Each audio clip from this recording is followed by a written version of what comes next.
say I'm shooting shots straight to the point just like the podcast. Other teams, they run into my shooters cause we got that. I killed the game and left the court with no condolence. I'm still gonna shoot my shot no matter how big the moment is. She ain't like when Bess get on that phone. Yeah. You watch it from the TVs in your homes. Yeah. They feeling like in 7, leave a comment down below. Yeah.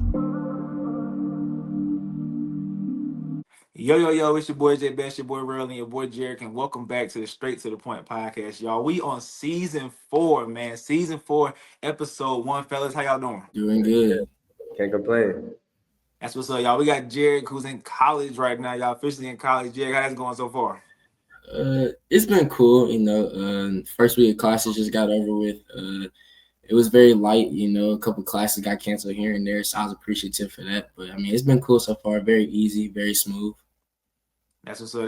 And Rell finishing up his last semester of college, y'all. Rell about to graduate in the fall, all right? So how that's going right now, Rell? That's going real good, man. Just trying to enjoy every single minute of it. You know what I'm saying? College flies by. That's what's up. No doubt about it. But y'all, football is back. That means that we are back. Before I get into anything, as always, I want to thank God for waking us up this morning, allowing us to talk about sports, which is something that we love to do. And without him, we would not be here right now, right? So let's go ahead and let's jump into the biggest news of the offseason. And it's crazy because this happened right before the season started, right? That is not normal at all. But Micah Parsons got traded from the Cowboys to the Packers, all right? So we're about to give y'all our reactions real quick to that trade. Rell, what you think? Truth be told, I feel like it was a great trade for both teams. Like, I feel like both teams really got a good value out of what they wanted. I think the Packers won the division with this trade just because we all know what Micah Parsons adds to a defense. He's one of the best players in the league, easily a top 5, top 3 player in the NFL every year. So I think you pair him with Rashawn Gary. We all know that the championships are won on the defensive line. They're won on the offensive line. And the Packers did that. And what did we say the Packers needed to do last year? They needed to go add some weapons, right? They went and did that. I think this Packers team just took a step in the right direction. And like I said, they were a couple of points from being the Super Bowl champion Eagles. And the year before that, they lost by 3 points to the 49ers. So, and then moving on to the Cowboys, if they would have paid Micah Parsons this big contract that he wanted, they would have had to pay Dak, the highest paid player in the NFL, Micah Parsons, the second highest paid player in the NFL, then CeeDee Lamb, who's the 5th highest paid player in the NFL. It just would have been crazy. So instead of having to load up and pay him, they got 2 first-round picks back. And like we all said, the Cowboys can't stop the run. People average 180 yards on the ground against the Cowboys. So they went and got one of the best run stoppers in the league, and it was shocking. But they got it done. Facts. Jerry, what you think about the trade? Like you said, it was very shocking just because of the fact that as soon as they said that Dallas was listening to trade talks about Micah Parsons, he gets traded less than an hour later. So it was very shocking. But when it comes to the results of this trade, I'm not too moved on Green Bay's side. Yes, you get Micah Parsons. Yes, we know he's a game wrecker. He's great off the rush for the edge. But in terms of overall scheme of their defense, there's still a lot of holes in their defense. You talk about having Rashawn Gary. He's a good player when he's on the field. We know he's been hurt a lot, and the best ability is availability. And then on top of that, their secondary is very, very shaky. I mean, that's something I talked about in the vault, how they really have nobody standing out in that secondary. If we're being quite honest, I mean, you lost Jared Alexander this offseason. He was really the only guy on the back end really holding things up. So I think that I'm just not scared of this defense if I'm a team in the NFC North. I'm just not. I think that the Lions have a good enough offensive line to combat Micah Parsons, to hold him off for Jared Goff and for their playmakers to be able to make plays. And then Chicago, they have a good offensive line. So it's just – I don't think that Micah Parsons is enough for us to put this Green Bay Packers team over the top and for us to say that they're actually real contenders now. And then on Dallas' side, you get 2 first-round picks back, and then you get Kenny Clark, who is one of the, like you said, great run stopper. And even having Micah Parsons isn't too effective in the run game. Like, there's teams where they're not saying we're not going to run his way. They run his way. They just worried about him when it comes to pass rush. So I do think that Dallas did increase that interior defensive line, but we need to see what they do with those 2 first-round picks. I know Jerry said that they can use those 2 first-round picks to go get another player, which I'm pretty sure Dallas fans hope they do.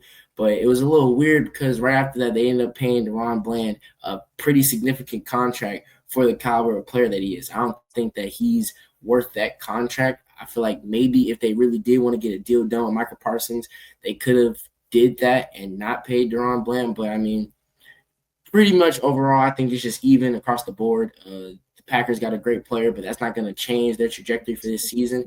And then Dallas got some assets back, and they were able to pay one of their corners. So I think this trade is pretty much even across the board in terms of winners and losers.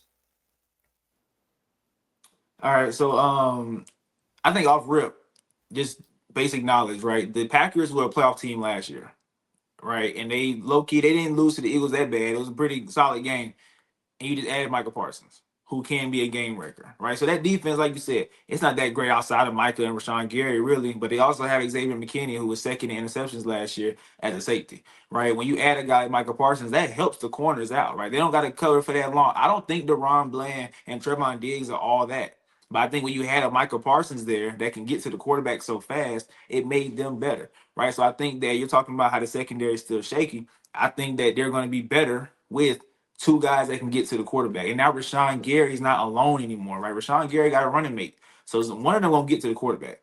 So I think this Packers team definitely got better, and they have not entered that Super Bowl contending conversation. They have to, because it was a playoff team, and you added Michael Parsons. Do I think they're going to the Super Bowl? No, I do not at all. I think they're going to the NFC Championship. I honestly don't think so. But I think that we have to give them those expectations because you went and got an elite player and added to a playoff team. And then on the Cowboys side, look, Jerry Jones stood on business for one. All right. Jerry Jones said, look, me and Micah had an agreement. Agent wasn't there, but we had an agreement. He wasn't moving the number. And he said, look, it's either this or you leaving. And guess what? He left. I thought he was bluffing this whole time. I thought Jerry just wanted the clicks and the views and the ratings, but he was for real. And he sent Micah packing, right? But Kenny Clark is solid, but Kenny Clark is not a game changer. So on that defense, you don't have game changers anywhere. Right, so that defense shouldn't get torched all year. Like, the defense is probably one of the worst defenses in the league. I say bottom 5 for sure, because they struggled. Like Rell said, they struggled last year with Micah. Right, so now you're getting rid of Micah. You have nobody that can go and make a game-changing play. So the defense is gonna be bad for one. But for two, when you talk about grading this trade, we won't know what the grade is for the trade until 2-3 years from now, right? Because the Packers made this trade to do what? To get a Super Bowl. If they don't get to the Super Bowl and the NFC Championship over the next 3 years, then we have to give it a bad grade, right? We can't just say it's a good trade because you went and got a good player. We got to see results. With Dallas, people are saying now they lost the trade, and I think they lost the trade today. But Rell and Jerrick, they got 4 first-round picks over the next 2 years. Let's just say Jerry Jones can turn those 4 picks into 4 all-pro caliber players. And don't say Jerry can't draft, because Jerry drafted CD, Jerry drafted Michael Parsons, right? So he can draft some good players. If he can turn those 4 players into 4 all-pro caliber players over the next 2-3 years, then who really won this trade? I think we would have to say the Cowboys, right? So Rell, if the Packers don't make it to the Super Bowl and the Cowboys hit on all 4 of these picks, then who won this trade? Obviously, the Cowboys don't win the trade. Yeah, Jerry, same with you. Yeah, I definitely agree. It'd have to be the Cowboys winning the trade, and I think it will end up being that, because I just don't see, especially with the teams that are in the NFC, I don't see the Packers having success anytime soon. So I think that the Packers, at the end of the day, in the future, are going to win this trade. Okay, now I think you're a little too harsh on Green Bay right now, because you're saying you don't see success. They've been to the playoffs the past 2 years straight. But And like they you added said, Micah when you Parsons. trade for Micah Parsons, Yes. now the standard is just like, I know this is completely off topic, but like going with that Kevin Durant trade. When you trade for somebody like that, and you're already example. Yes. You made that trade to get over the hill, to get over the top to the Super Bowl, right? Yes. I don't think this trade puts them in position to beat the Eagles. I still don't have them beating the Lions.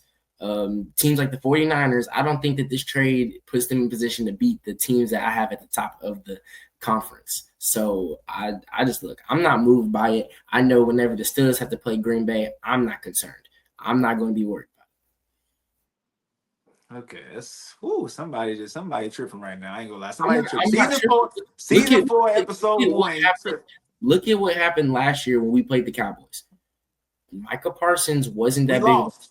Did we lose or win? Which big. one? We lost, but why did we lose? Bad QB play. Because of our offense. You're Hopefully, right. this Aaron Because of Rodgers Justin dude will Fields. give Because of us your a guy. better. Come on now, let's be real. Aaron Rodgers is better than Justin Fields. Okay, I'm okay to admit that our offensive line is getting better. So whenever we play Green Bay, once again, their secondary is not good. I'm not worried about it. Come back to this episode when we play Green Bay in the future. Come back to this episode. I didn't say we was gonna lose. For you to say that we ain't worried about it. And honestly, to be honest with you, Micah didn't even play that game last year. Micah missed that game against us. Well, that makes sense. Micah missed it. Yeah, so to say you ain't worried about it, you tripping. I'm not worried. Jerrick starting the season off on a bad foot right now. On a bad foot. I'm not worried about it. You're gonna see. Hey, Jerry. Go ahead. Hey, Jack, I just want to tell you something real quick, just to go back on something you said. You said Rashawn Gary can't stay healthy. The past 2 years, he's played 17 games. We know Micah Parsons don't get you 15 to 17 games. Okay, let's see what this D-line going to do for real. But like you said, Bess, like you said. Yeah, like I said, I'm not glazing the Packers, but you're saying that they just don't move you. I mean, they just added the top 5 edge rusher to their team that already was in the playoffs last year. So they're gonna win the division. I didn't say that, but what you're saying is this doesn't move you. This has changed. It doesn't move me. Your expectations are now Super Bowl, and you're 100%. Yes. So this doesn't move me. If your expectations are Super Bowl, and I know you're not gonna go to the Super Bowl, this doesn't move me. I'm sorry. Okay, we'll address that part later. All right. But